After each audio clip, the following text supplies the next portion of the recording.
All right, so for today's video, we're talking about roots. So if you remember, this little symbol right here looks like a squiggly division sign, means square root. So that symbol is actually called a radical. So when we're looking at the number inside of a radical, we're asking ourselves what number times itself equals the number inside. And it's important to remember that it's the number times itself. A lot of times people, when they think square root, think, okay, divide the number by 2. But that's not the case. It's what number times itself. So if we're looking at the square root of 64, we're asking what number times itself equals 64. And the answer to that problem is 8. Now, we're going to get a little more in depth today. So this radical symbol indicates the principal root. So the principal root. Now, you might be asking yourself, why do we have to call it the principal root? Why can't we just call it the square root? We're going to talk about that in just a second. So the principal root is the positive number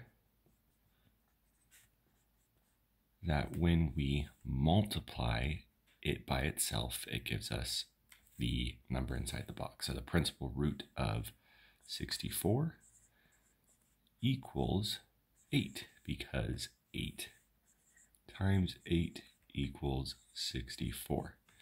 Now, the reason we have to have this distinction is because for any positive number, there are actually 2 square roots.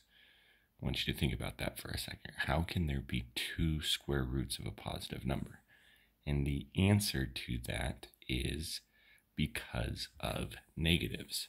So there are actually 2 square roots of any positive number. So if I said, what is the square root of 64, there are actually 2 answers here. And the reason for that is because of the way that negatives work. So 8 times 8 is 64. So 8 is a square root of 64. But if you recall, when we take a negative times a negative, we actually end up with a positive. Negative times negative is a positive, so negative 8 times negative 8 is also positive 64. So the 2 square roots of 64 are actually 8 and negative 8. Because you can take the same number times itself to get a positive, and you can also take the same negative number times itself and get a positive as well. So the radical symbol indicates the principal square root. So if it says it like this, square root of 64, there's just one answer, the principal square root. But if you're asked what is the square root of a positive number, there's actually 2 answers, that number and its opposite, the negative. Now notice, I keep making the distinction that every positive number has 2 square roots. I'm focusing on square roots here because we're actually going to talk about different types of roots here in just a second. So let's first look at a negative number. So let's say I wanted the square root of negative 9. Okay, so we want the square root of negative 9. So you might think, okay, 3 times 3 is 9. So we could say maybe it's 3. But it's not, because 3 times 3 is positive 9. Okay, so you think, how do we get a negative? Well, to get a negative, we take a positive times a negative, right? So maybe you think, okay, it's 3 times a negative 3. But the answer to what is the square root is a singular number. It's just one number. And 3 and negative 3 are different numbers. So we can't say the square root of -9 is positive 3, just like we can't see the square root of -9 is -3, because we just looked at a negative times a negative is a positive. So the square root of a negative number actually does not exist. This is what we would call an irrational number, because it can't be expressed as a ratio, right? Or not irrational, sorry. It is another I word. It is an imaginary number.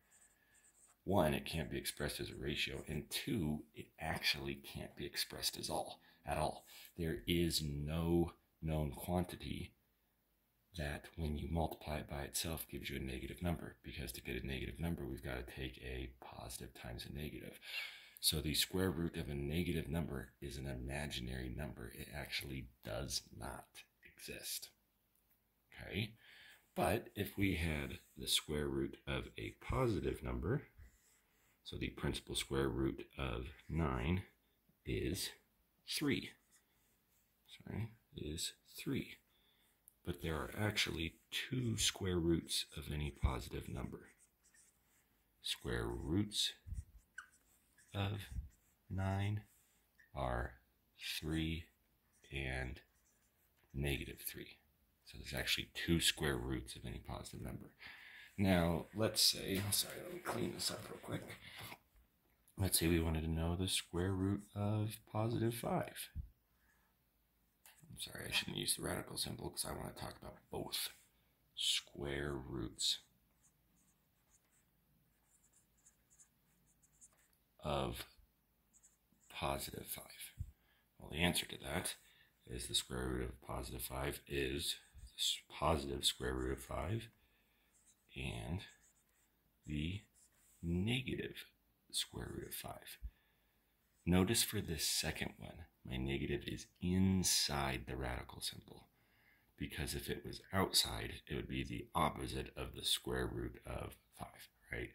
So notice the negative goes inside, okay?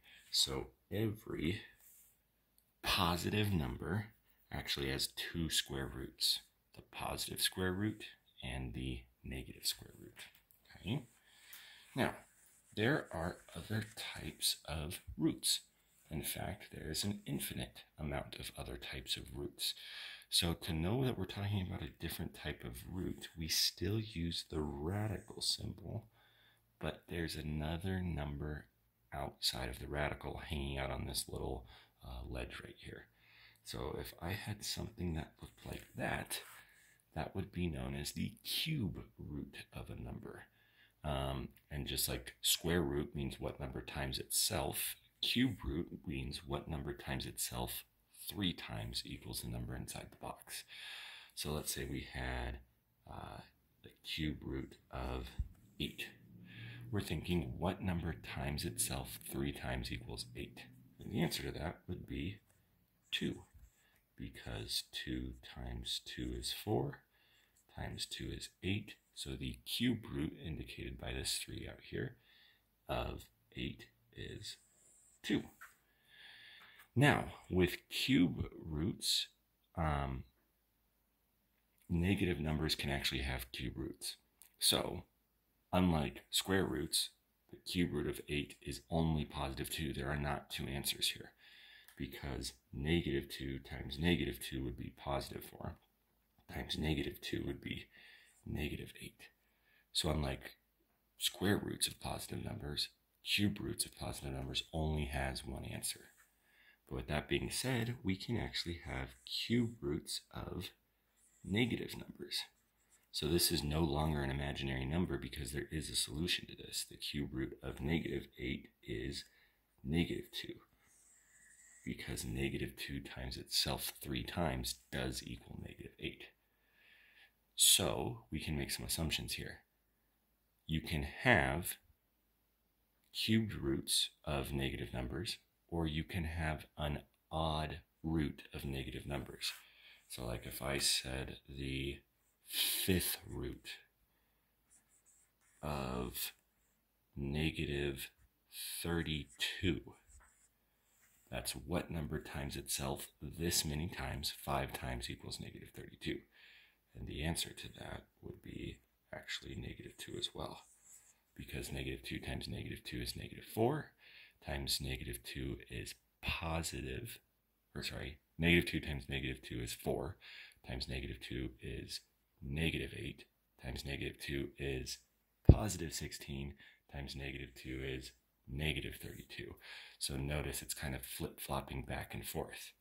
But let's say I wanted the 5th root of 32. That goes back to being what we called an imaginary number. So you can kind of see a pattern here. We're going to be able to find odd roots of negative numbers, but we're not going to be able to find odd roots of positive numbers because of the nature of those roots. Okay, so you can have any type of root that you want. So for example, if I said the 8th root of 1,000, that may not be a nice number, right? But that would be what number times itself 8 times equals 1,000. So just remember with roots that for positive numbers, right, there are theoretically 2 square roots. For negative numbers, right, we can't find the square root because there is no number times itself that equals a negative number.